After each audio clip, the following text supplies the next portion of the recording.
আমি তো দেখুন বন্ধুরা, এখান থেকে আপনারা মহাপ্রসাদ গ্রহণ করতে চাইলে এই যে কাউন্টার, এখান থেকে সমস্ত ভবনের জন্য কুপন আপনারা পেয়ে যাবেন। ওরা আবার দাঁড়িয়ে রয়েছে আদর খাওয়ার জন্য।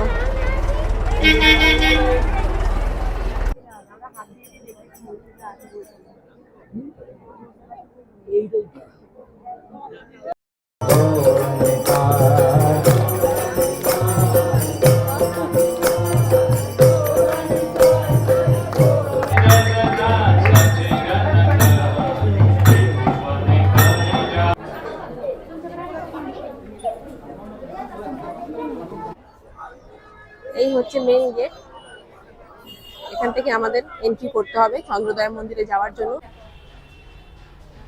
শ্রী গৌরাঙ্গ মহাপ্রভুর মূর্তি এটা। হ্যালো, গুড মর্নিং বন্ধুরা, গুড মর্নিং ফ্রম মায়াপুর। আজকে আমাদের মায়াপুরের দ্বিতীয় দিন।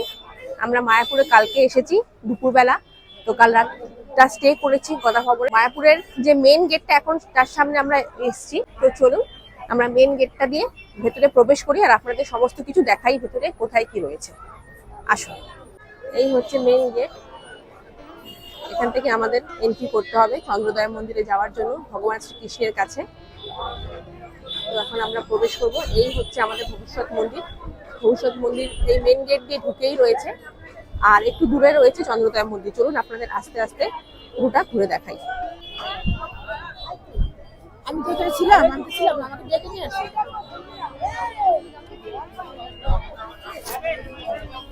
আমি আর আমার বাবা তিলক কেটে নিলাম ভগবান শ্রীকৃষ্ণের নামে। বন্ধুরা, আমরা এই গেট দিয়ে এন্ট্রি করলাম।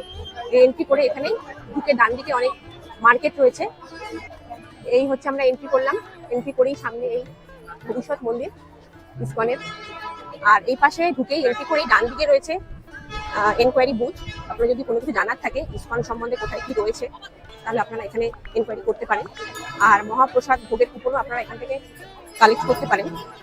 চলো, এখন এখানে সমস্ত কিছু লেখা রয়েছে। লাঞ্চ, এটা হচ্ছে গদা ভবন। গদা ভবনের লাঞ্চের টাইম হচ্ছে 1টা থেকে 2:30 পর্যন্ত মহাপ্রসাদ গ্রহণ করার। আর ডিনারের টাইম হচ্ছে 8টা থেকে 9টা পর্যন্ত। কি কি মেনু থাকবে এখান থেকে দেখে নিন, সমস্ত কিছু দেওয়া রয়েছে। 50 টাকার একটা রয়েছে, একটা রয়েছে 80 টাকার কুপন। তো আপনারা এখান থেকে কুপন কালেক্ট করতে পারেন। এই যে এটা হচ্ছে গীতা ভবন। গীতা ভবনের প্রসাদ কস্ট হচ্ছে 60 রুপিস। এই আইটেমগুলো থাকবে।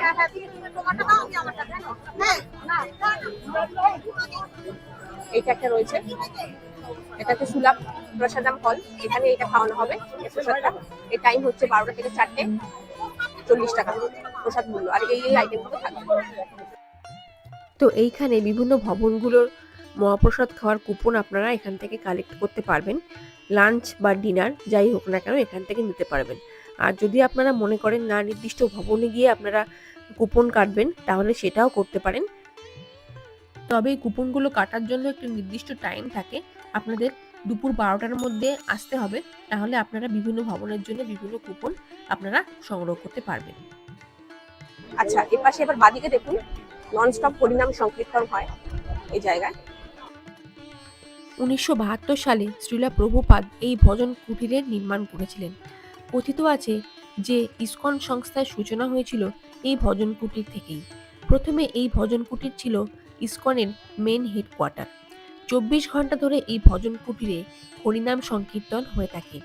আপনারা চাইলে নিজেরাও এই হরে কৃষ্ণ হরে রাম সংকীর্তনে অংশগ্রহণ করতে পারেন। ভিতরে শ্রীলা প্রভুপাদজির একটি মূর্তি রয়েছে এবং বাইরে আছে ভগবান গৌর নিতাইয়ের মূর্তি।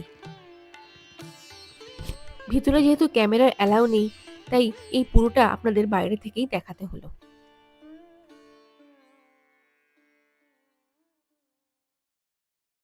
মেন গেট দিয়ে এন্ট্রি করে ডান দিকে যে মার্কেটটা দেখালাম, সেখানে আপনারা বিভিন্ন ধরনের ড্রেস, মেয়েদের যেমন লেহেঙ্গা, চোলি, শাড়ি, বাচ্চাদের ড্রেসের কালেকশন, ছেলেদের পাঞ্জাবি, কুর্তা, সমস্ত রকমের অপশন পেয়ে যাবেন। এছাড়া বিভিন্ন ধরনের পূজার সামগ্রীও আপনারা পাবেন। আর এই সামনেই রয়েছে একটা মন্দির মতন দেখতে পাচ্ছি। তো আমরা এখন এই মন্দিরে প্রবেশ করব।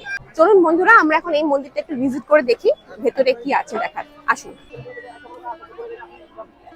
কি হচ্ছে শ্রী প্রভুপাদ পুষ্প সমাধি মন্দির।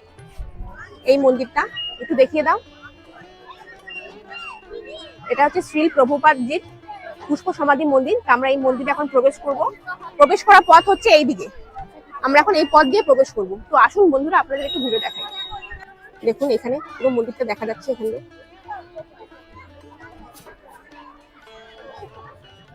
সামনে একটা জলাশয় রয়েছে, বেশ বড় সড়ো। আর এই পবিত্র জলাশয়ে রয়েছে বিভিন্ন ধরনের ছোট বড় মাছ। এটা হচ্ছে প্রবেশ পথ। এই প্রবেশ পথের দুপাশে রয়েছে বিভিন্ন বিশ্রাম করার জায়গা। এই যে শ্রী প্রভুপাদজির মন্দির।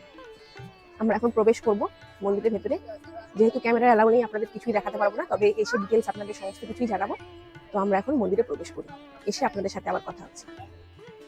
এই পুষ্প সমাধি মন্দিরটি কিন্তু খুবই সুন্দর দেখতে।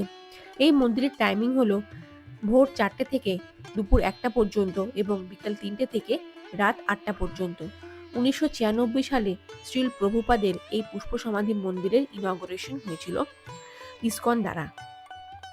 14ই নভেম্বর 1997 শ্রী ভক্তিবেদান্ত প্রভুপাদজি দেহত্যাগ করেছিলেন উত্তরপ্রদেশের বৃন্দাবনে। দ্য অরিজিন অফ প্রভুপাদ সমাধি মন্দির বৃন্দাবনে স্থাপন করা হয়েছে। বৃন্দাবনে স্বামীজির সমাধিতে যে পুষ্পের ব্যবহার করা হয়েছিল, সেই পুষ্পই এই মায়াপুরের এই স্থানে আনা হয়েছিল এবং এই পুষ্পের উপরই এই সমাধি মন্দিরের নির্মাণ করা হয়েছে। এটি হলো জুতো, ব্যাগ এবং মোবাইল রাখার কাউন্টার। এখানে আপনারা বিনামূল্যে জুতো রাখতে পারবেন এবং আপনাদের সাথে যদি মোবাইল বা ব্যাগ থাকে সেগুলো আপনারা জমা করে মন্দিরে প্রবেশ করতে পারবেন। এই সমাধি মন্দিরের ঠিক পাশেই রয়েছে বিশ্রামস্থল, যেখানে আপনারা কিছুক্ষণ বসে বিশ্রাম করতে পারবেন এবং আপনারা বাইরের থেকে খাবার এনে এখানে বসে খেতেও পারবেন। বন্ধুরা, এখন আমরা মন্দিরের বাইরে চলে এসেছি।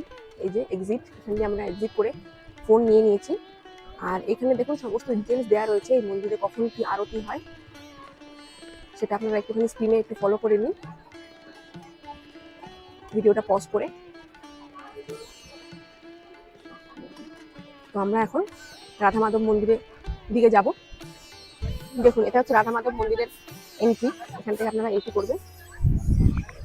এন্ট্রি করে এই রাস্তা দিয়ে সোজা গেলে মন্দিরের দর্শন পাবেন। তো চলুন আমরা যাই। রাধা মাধব মন্দির যাওয়ার পথে কিছুটা এগোতেই ডান হাতে আপনারা একটি ফুড স্টল দেখতে পাবেন, যেখান থেকে আপনারা বিভিন্ন ধরনের মুখরোচক খাবার কিনে খেতে পারেন। দেখুন বন্ধুরা, রাধা মাধব মন্দিরে যাওয়ার পথে ডান হাতে একটা শো দেখতে পাচ্ছি আমরা। এটা একটা 3D শো। এখানে শো টাইমগুলো সমস্ত উল্লেখ রয়েছে। সকাল 9:30 থেকে চালু হয়, বিকাল 8টা অবধি চলে। তো এইখানে এটি হচ্ছে Mayapur digital theatre, 360 degree full dome নিমগ্ন অনুভূতি 3D শো হয় এখানে একটা, এই ডোমের মধ্যে। এই থিয়েটারে ভগবান কৃষ্ণ রিলেটেড বিভিন্ন ধরনের শো দেখানো হয়, যেগুলো 3D শো হয় এবং এক একটা শোয়ের ডিউরেশন 30 মিনিট করে থাকে এবং একই শো সবসময় দেখানো হয় না, 2-3 মাস অন্তর অন্তর শোয়ের টপিক চেঞ্জ হয়। এই টিকিট কাউন্টার রয়েছে, এখান থেকে টিকিট কেটে আপনারা 50 টাকা ছিল, সেটা ডিসকাউন্ট দিয়ে 40 টাকা হয়েছে। তো আপনারা এটা এই শোটা এনজয় করতে পারেন, দেখতে পারেন। এই হচ্ছে Govindas restaurant. Indian, Italian, Chinese সমস্ত রকম পাওয়া যায়। দেখুন এই রেস্টুরেন্টে আমার টাইম আছে সকাল 7টা থেকে রাত্রি 9:30 পর্যন্ত। বিভিন্ন রকম অর্গ্যানিক জিনিস দিয়ে এই খাবার বানানো হয় এবং গুণগত দিক দিয়ে এই খাবার খুবই উন্নত মানের। বন্ধুরা, গোবিন্দাস রেস্টুরেন্টের পাশ দিয়ে একটি গলি চলে গেছে, যেই গলি দিয়ে আমরা মায়াপুর গোশালায় প্রবেশ করতে পারবো এবং এখান দিয়ে টোটো ধরলে আপনারা সোজা মায়াপুর গোশালায় পৌঁছাতে পারবেন, যেটা আমরা আজকে বিকালে ভিজিট করে দেখব। আমরা রাধা মাধব মন্দিরের কাছাকাছি প্রায় এসে গেছি। এই যে এখানে দেখতে পাচ্ছি মোবাইল ক্যামেরার ব্যাগ রেখে আপনাদের মন্দিরে প্রবেশ করতে হবে। কোনো এন্ট্রি ফি নেই, আর বিনামূল্যে আপনারা এই মোবাইল ক্যামেরা ব্যাগ রাখতে পারবেন। দেখুন রেখে আপনাদের ওই যে মন্দির পাশে রয়েছে শঙ্খ ভবন। শঙ্খ ভবনের ঠিক পাশেই রয়েছে রাধা মাধবের মন্দির, চন্দ্রোদয় মন্দির। দেখুন এখানে মন্দির, এটা হচ্ছে এক্সিট, ওই সামনে রয়েছে এন্ট্রি। জেন্টস লেডিস আলাদা আলাদা প্রবেশ করার জায়গা। এই যে ওই জায়গা থেকে লেডিসরা প্রবেশ করবেন, এখান দিয়ে জেন্টসরা ঢুকবেন। এই যে পাশে হচ্ছে শঙ্খ ভবন। শঙ্খ ভবন আর এই পাশে হচ্ছে পদ্ম ভবন, আর ঠিক মাঝখানে হচ্ছে চন্দ্রোদয় মন্দির। এই মন্দিরের সমস্ত বিগ্রহ যখন ভবিষ্যৎ মন্দির তৈরি হয়ে যাবে, ইনগরেশন হয়ে যাবে, তখন এই মন্দিরে সমস্ত বিগ্রহ, ঠাকুরের সমস্ত বিগ্রহ নিয়ে যাওয়া হবে। এই দেখুন এটি হচ্ছে এন্ট্রি গেট। এটা হচ্ছে চেকিং কাউন্টার। আপনাদের সাথে ব্যাগ, মোবাইল কিছু আছে কিনা সেখানে এক্ষেত্রে এখানে চেক করা হয়, তারপরে মন্দিরে এন্ট্রি দেওয়া হয়। তো আমরা এখন এই চন্দ্রোদয় মন্দিরে প্রবেশ করব। আমরা এন্ট্রি করি, এসে আপনাদের সাথে আবার কথা হচ্ছে। এই মন্দির ভোর 4:30-র সময় মঙ্গল আরতি দিয়ে ওপেন করা হয়। তারপর আবার 5:30 থেকে 7টা অবধি ভক্তদের জন্য বন্ধ থাকে। আবার দর্শন স্টার্ট হয় সকাল 7টা থেকে দুপুর 1টা পর্যন্ত। আবার বিকালে 4টের সময় মন্দির ওপেন করা হয় এবং 8:30 পর্যন্ত খোলা থাকে। মন্দিরের ভিতরে আপনারা পঞ্চতত্ত্ব, গৌরনিতাই ভগবান, শ্রীকৃষ্ণ, রাধারানী এবং তার অষ্টসখী, নরসিংহ ভগবান এবং ভক্তিবেদান্ত শ্রীল প্রভুপাদজির দর্শন পাবেন। বন্ধুরা, এখন আমরা মায়াপুরের ইসকনের বাইরে একটু যাবো ঘুরতে। এখানে রয়েছে আরো 8-10টি দর্শনীয় স্থান। আমার মা, বাবা আর মেয়ে, এই যে আমরা সবাই রেডি, এখন যাবো ইসকনের বাইরে দর্শনীয় স্থানগুলো ভিজিট করতে। তো চলুন, আপনাদের যতটা সম্ভব আমি দেখানোর চেষ্টা করব। বন্ধুরা, এটা হচ্ছে গদা ভবন, আর গদা ভবনের পাশ দিয়ে রয়েছে মেন গেটে যাওয়ার রাস্তা, এবং তার ঠিক ডান হাতেই পড়বে একটি ধর্মশালা, গৌরনিতাই ধর্মশালা। আপনারা এখানেও থাকতে পারেন, আপনারা এখানে এসেও রাত্রি যাপন করতে পারেন। এই গৌরনিতাই ধর্মশালায় আপনারা মাত্র 100 টাকার বিনিময়ে রুম পেয়ে যাবেন এবং রুমের ভেতর বেশ পরিষ্কার পরিচ্ছন্ন। বন্ধুরা, আমরা এখন বেরিয়ে পড়েছি মায়াপুরের সাইট সিইং দেখার জন্য। ইসকনের বাইরে আরো 7-8টা মন্দির রয়েছে, আমরা এখন সেগুলো ভিজিট করতে যাচ্ছি সবাই মিলে। একটা টোটো ঠিক করেছি, সেই টোটো করে আমরা যাচ্ছি। তো আপনাদেরও দেখাবো যতটা পারবো। তো চলুন ঘুরে আসি। ইসকনের বাইরে বেরিয়ে আপনারা এই টোটো পেয়ে যাবেন, এবং আমরা যে ঘুরেছিলাম এতে আমাদের 300 টাকায় 6টা দর্শনীয় স্থান দেখিয়েছিল। সময় লেগেছিল 1 থেকে 1.5 ঘন্টা। প্রথমেই চলে এসেছিলাম শ্রীবাস অঙ্গন বা খোল ভাঙা ডাঙ্গা দেখতে। অঙ্গন কথার অর্থ হলো চাতাল। কথিত আছে এই স্থানে মিয়া কাজী জগাই মাধাইকে নির্দেশ দিয়েছিলেন এখানে শ্রী চৈতন্য দেবের নাম সংকীর্তনের যে খোল, সেই খোল ভেঙে দিতে। এইখানে শ্রী চৈতন্য দেবের নাম সংকীর্তনের উপর এই মিয়া কাজী ফতেয়া জারি করেছিলেন। এই মিয়া কাজী মানে যিনি এই অঞ্চলের শাসক ছিলেন, তার আসল নাম ছিল সিরাজউদ্দিন। তিনি সমগ্র মায়াপুর এবং নবদ্বীপ অঞ্চলে শ্রী চৈতন্যদেবের নাম সংকীর্তনের উপরে ফতেয়া জারি করেছিলেন। কিন্তু শ্রী চৈতন্যদেব তার এই নির্দেশ অমান্য করেছিলেন এবং মিয়া কাজীকে তার তর্কযুদ্ধে আহ্বান করেছিলেন, এবং এই যুদ্ধে মিয়া কাজী পরাজিত হয়ে শ্রী চৈতন্যদেবের শিষ্যত্ব গ্রহণ করেন। এটি হলো সেই স্থান যেখানে মিয়া কাজী চৈতন্যদেবের শিষ্যত্ব গ্রহণ করেছিলেন এবং নাম সংকীর্তনের খোল ভাঙা হয়েছিল। এই কারণে এই মঠটি বিশেষত খোল ভাঙার মঠ নামেই পরিচিত। এটি হলো শ্রী শ্রী চৈতন্য দেবের জন্মস্থান। এরপর আমরা চলে এসেছিলাম শ্রী মহাপ্রভুর জন্মস্থান দেখতে। মহাপ্রভুর জন্ম নিয়ে বেশ কিছু বিতর্ক রয়েছে, তবে সেই বিতর্কে না যাওয়াই ভালো। 9টি দ্বীপ নিয়ে নবদ্বীপ যে তৈরি হয়েছে, তার মধ্যে অন্তর্দ্বীপ বলে যে জায়গাটি রয়েছে, মানে মায়াপুরেই নাকি শ্রী চৈতন্য মহাপ্রভু জন্মগ্রহণ করেন। এবং এই যে স্থানটি, মানে মায়াপুরের এই স্থানে যে তিনি জন্মগ্রহণ করেছিলেন, তা প্রমাণ করেন ভক্তিবিনোদ ঠাকুর। এই ভক্তিবিনোদ ঠাকুর এই অন্তর্দ্বীপকে মায়াপুর হিসাবে প্রতিষ্ঠা দেন এবং শ্রী চৈতন্যদেবের জন্মস্থানে তিনি এই মন্দির প্রতিষ্ঠা করেন। এই যে নিম গাছটি দেখছেন, এর ঠিক নিচেই শ্রী চৈতন্য মহাপ্রভুর পদচিহ্ন রয়েছে এবং এই জায়গাটি একটি অতি পবিত্র স্থান। মহাপ্রভুর জন্মস্থানে এই মন্দিরটি নির্মিত হয়েছিল 1880 সালে। মন্দিরের ভিতরে রয়েছে রাধাকৃষ্ণের অপরূপ বিগ্রহ। মায়াপুরে এসে যদি শ্রী ভক্তিবিনোদ ঠাকুরের সম্বন্ধে না জানেন, তাহলে আপনার মায়াপুর ভ্রমণ অসম্পূর্ণ থেকে যাবে। মায়াপুরে ইসকনের জমি কেনা হয়েছিল 1971 সালে, আর এই মায়াপুরকে আমরা চিনি ইসকনের সূত্রে। কিন্তু এই মায়াপুর অঞ্চলটি যিনি অন্তর্দ্বীপ থেকে মায়াপুর করে তুলেছিলেন, তিনি কিন্তু পণ্ডিত ঈশ্বরচন্দ্র বিদ্যাসাগর মহাশয়ের ছাত্র এবং কেশবচন্দ্র সেন ও সত্যেন্দ্রনাথ ঠাকুরের হিন্দু কলেজের সহপাঠী শ্রী ভক্তিবিনোদ ঠাকুর। তার পিতৃতত্ত্ব নাম ছিল শ্রী কেদারনাথ দত্ত। মায়াপুরে এসে শ্রী চৈতন্যদেবের জন্মস্থান এবং ভক্তিবিনোদ ঠাকুরের স্মৃতি মন্দির কিন্তু অবশ্যই ঘুরে যাবেন। এই দুটোই কিন্তু একই স্থানে রয়েছে। আমাদের পরবর্তী গন্তব্যস্থল ছিল আচার্য ভক্তি সিদ্ধান্ত সরস্বতী প্রতিষ্ঠিত শ্রী চৈতন্য মঠ। বন্ধুরা, এখন আমরা শ্রী চৈতন্য মঠে প্রবেশ করছি। এখানে জুতো খুলে আপনাদের প্রবেশ করতে হবে। শ্রী চৈতন্যদেবের জন্মস্থান থেকে খানিক দূরেই রয়েছে এই শ্রী চৈতন্য মঠ। এটি 1918 সালে ভক্তিবিনোদ ঠাকুরের পুত্র শ্রী সরস্বতী গোস্বামীর দ্বারা নির্মিত।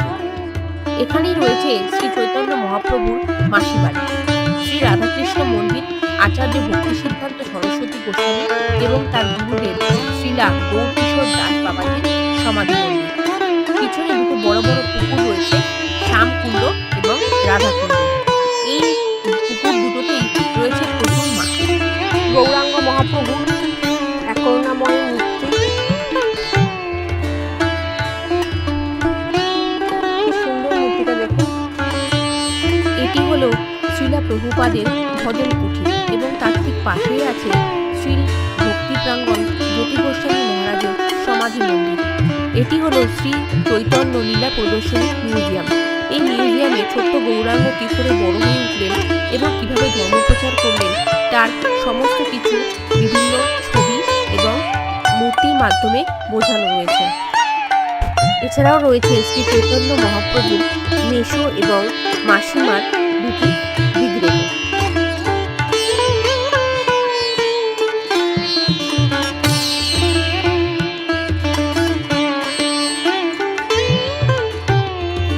এই মিউজিয়ামের ঠিক পাশেই রয়েছে গিরি গোবর্ধন পর্বত। এখানে অনেকে মালা দিয়ে পুজো দিচ্ছিলেন। কথিত আছে এই গিরি গোবর্ধন পর্বতকে প্রদক্ষিণ করলে নাকি অনেক পুণ্য লাভ হয়। বন্ধুরা, এটা দেখুন কেলি কদম্ব বৃক্ষ।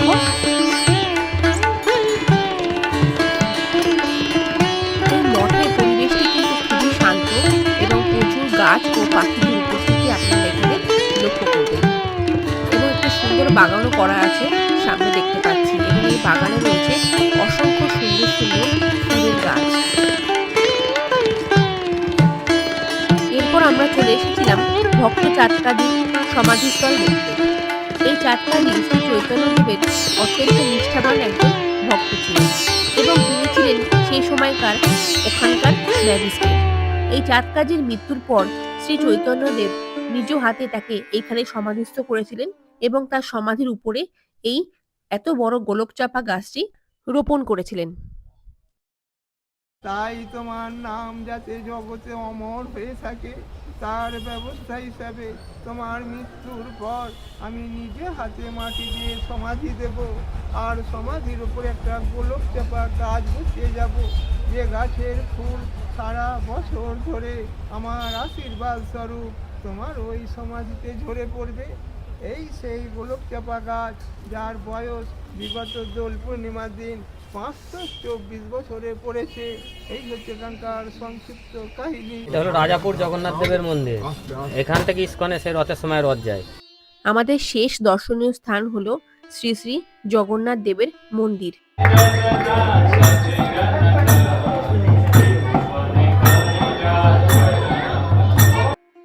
স্নান যাত্রায় স্নানের পর শ্রী জগন্নাথ, বলরাম আর সুভদ্রা জ্বরে আক্রান্ত হন, আর তাদের এই শরীর খারাপ চলে রথযাত্রা অবধি। সেই কারণে রথযাত্রার সময় এই জগন্নাথ দেবের মন্দির কিন্তু সম্পূর্ণরূপে বন্ধ থাকে। মন্দিরের প্রবেশদ্বারের ঠিক সামনেই রয়েছে গৌর দেবতার মূর্তি এবং তার ঠিক পিছনেই রয়েছে রাম ও সীতা মাতার মূর্তি। আমরা যেদিন এই মন্দিরে গিয়েছিলাম সেদিনকে খুবই সুন্দরভাবে ফুলের মালা দিয়ে সম্পূর্ণ মন্দিরটাকে সাজাচ্ছিল।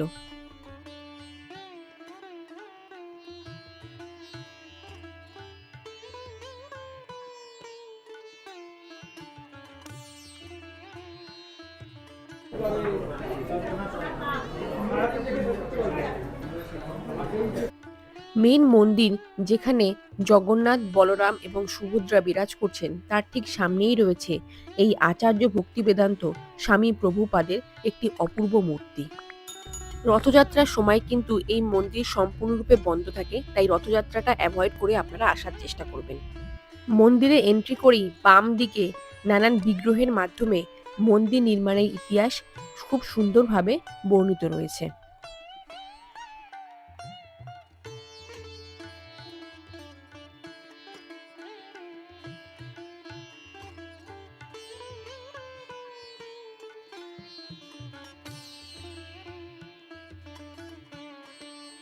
ভিডিও লেন্দি হয়ে যাওয়ায় আমি এই ইতিহাস আপনাদের শোনাতে পারলাম না, আপনারা এসে এটি অবশ্যই দেখে নেবেন।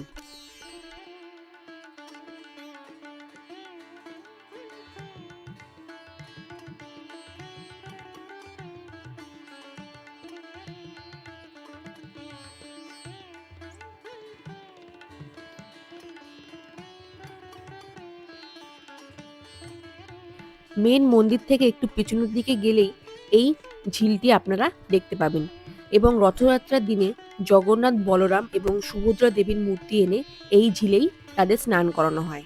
তাই তাদের এই স্নানের অপরূপ সেই দৃশ্য দেখতে হলে কিন্তু আপনাদের রথযাত্রার দিনে এই মন্দিরে অবশ্যই আসতে হবে।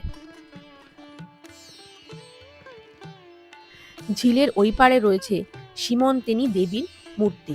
মহাদেব, জায়া, পার্বতী এখানে পূজিত হন সীমন্তিনী দেবী রূপে।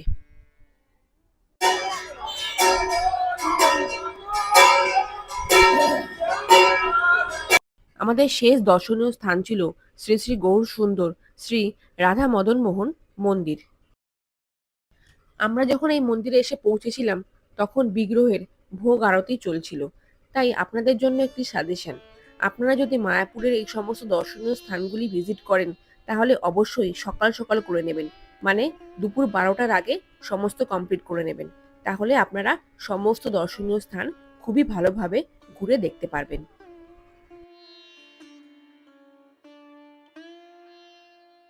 এরপর আমরা আবার ইসকনে ফিরে এসে গদা ভবনে একটু বিশ্রাম করে আবার বিকালবেলা গোশালা ভ্রমণের উদ্দেশ্যে বেরিয়েছিলাম। বিকালে যখন আমরা গোশালা যাওয়ার উদ্দেশ্যে বেরিয়েছিলাম তখন দেখলাম চন্দ্রোদয় মন্দিরের সামনে কি সুন্দরভাবে ওনারা আলপনা দিয়েছেন। এরপর আমরা মন্দিরের পাশ দিয়ে কিছুটা এগিয়ে গিয়ে ওই গোবিন্দাস রেস্টুরেন্টের পাশ দিয়ে একটা টোটো ধরে আমরা গোশালার দিকে রওনা দিলাম। গোশালা যাওয়ার রাস্তায় পড়বে অন্নদান কমপ্লেক্স। এখানে ফ্রিতে মহাপ্রসাদ খাওয়ানো হয় দুপুরবেলা। এর জন্য আপনাকে ভোর 4টের সময় এসে লাইন দিতে হবে এবং আরতির পরে এখানে কুপন দেওয়া হয়, যে কুপন দিয়ে আপনারা লাঞ্চে প্রসাদ খেতে পারবেন। গোশালা যাওয়ার রাস্তাতেই পড়বে গৌরাঙ্গ কুটির, যেখানে আপনারা মাত্র 100 টাকার বিনিময়ে স্টে করতে পারবেন। এছাড়াও রয়েছে প্রভুপাদ ভিলেজ। এছাড়া আরো বিভিন্ন ধরনের অ্যাকোমোডেশন আপনারা চাইলে এখানে এসে বুকিং করতে পারেন অথবা অনলাইনেও বুক করে আপনারা এখানে এসে স্টে করতে পারেন। বন্ধুরা, এখন আমরা এসে গেছি মায়াপুর গোশালার সামনে। ভেতরে প্রবেশ করবো এখনই। আপনাদের একটু বাইরের দিকটা একটু দেখিয়ে নিই।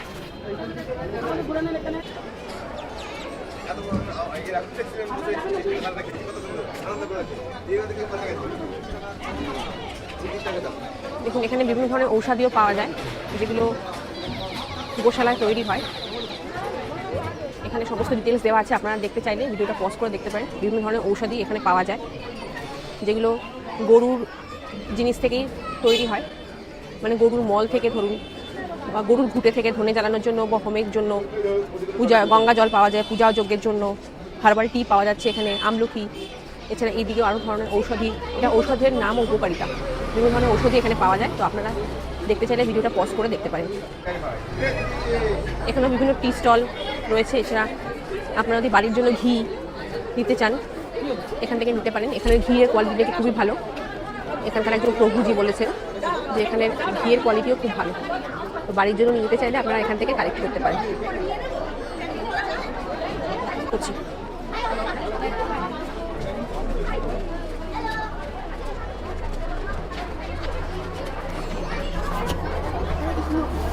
দেখুন, আমরা গোশালায় ঢুকে গেছি।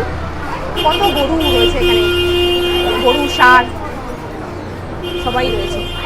এই যে আপনারা যদি গরুদের খাওয়াতে চান তাহলে এখান থেকে ওদের জন্য খাবার নিতে পারেন। এই খাবার নিয়ে ওদের খাওয়াতে পারেন।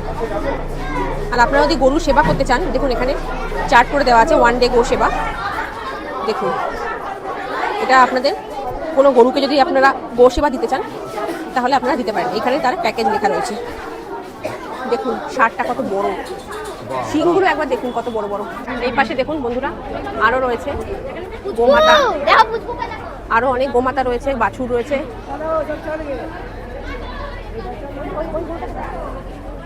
ষাঁড়টা দেখুন, যাকে দেখলাম কত বড়, আবার ওইদিকে গেছে।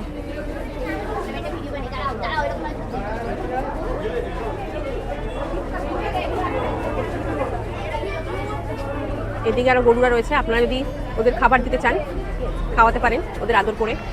দেখুন কত ভালো। দেখুন বন্ধুরা, ওরা আবার দাঁড়িয়ে রয়েছে আদর খাওয়ার জন্য। কত সুন্দর। বাবা একটু আদর করে দাও। এই যে বাবা আদর করে দিচ্ছে।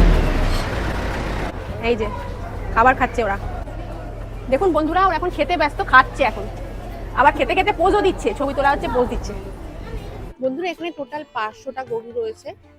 ওদের প্রতিদিন 3 বার করে খাবার দেওয়া হয়। ধরো দেখুন এই গোশালাতে লেখা রয়েছে সে নো টু প্লাস্টিক্স, মানে এখানে আপনারা আসবেন যখন অযথা যে কোনো জায়গায় প্লাস্টিক ফেলবেন না।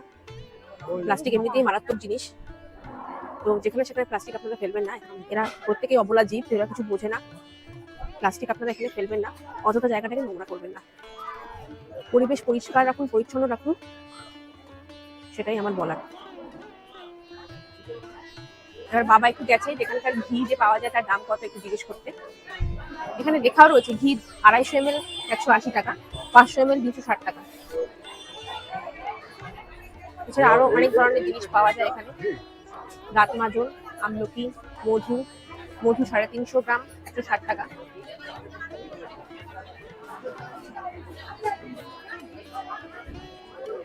আমলকি 300 গ্রাম 190 টাকা, আর 600 গ্রাম 380 টাকা। সব রকমের ভ্যারাইটি এখানে প্রোডাক্ট রয়েছে। এছাড়া সুগন্ধি রয়েছে, আতর রয়েছে, ধূপকাঠি রয়েছে, ঠাকুরের ব্যবহার্য জিনিসপত্র সমস্ত কিছু রয়েছে এখানে। এছাড়া ঠাকুরের ল্যামিনেটেড ফটো, কৃষ্ণ রাধারানী, ভগবান কৃষ্ণ রাধারানী, শ্রী প্রভুপাদজির মূর্তিও রয়েছে।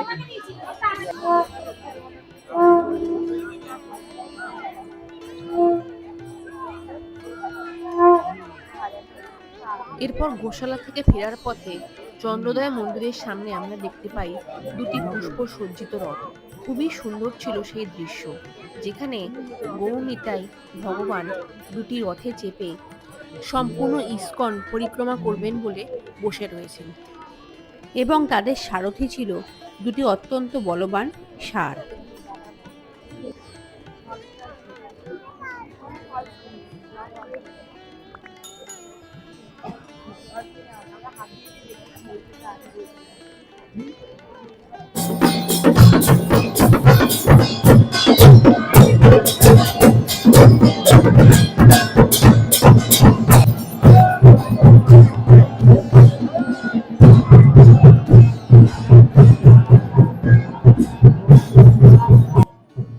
দেখুন বন্ধুরা, পরিক্রমা শুরু হয়ে গেল এবং পিছনে দেখতে পাচ্ছি আরো একটি এরকম সুসজ্জিত রথ।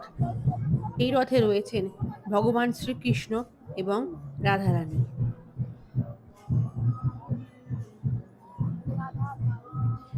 সত্যিই বন্ধুরা, এরকম দৃশ্য যদি দেখতে পাওয়া যায় তাহলে মনটা কতই না শান্তি লাগে।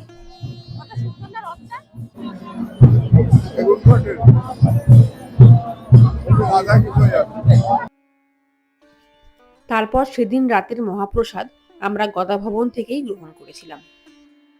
গুড মর্নিং ফ্রেন্ডস, আজকে আমরা মায়াপুর থেকে চেক আউট করে যাব। আমাদের মায়াপুর যাত্রা আজকে শেষ হচ্ছে এখানে। তো আমরা এখন নবদ্বীপের উদ্দেশ্যে যাত্রা করব। তো আশা করছি আপনাদের মায়াপুর ভিডিওটা খুবই ভালো লেগেছে। আর যদি ভালো লেগে থাকে আপনারা আমার চ্যানেলটিকে একটু লাইক, শেয়ার এবং সাবস্ক্রাইব করে দেবেন অবশ্যই। আর অবশ্যই কমেন্ট করে জানাবেন ভিডিওটা কেমন লাগলো, তাহলে আমার খুব ভালো লাগবে। তো ভিডিওটা আমি এখানেই শেষ করছি। তো আজকের মতো টাটা, দেখা হচ্ছে আপনাদের সাথে আবার নেক্সট কোনো ব্লগে, নেক্সট কোনো ভিডিওতে।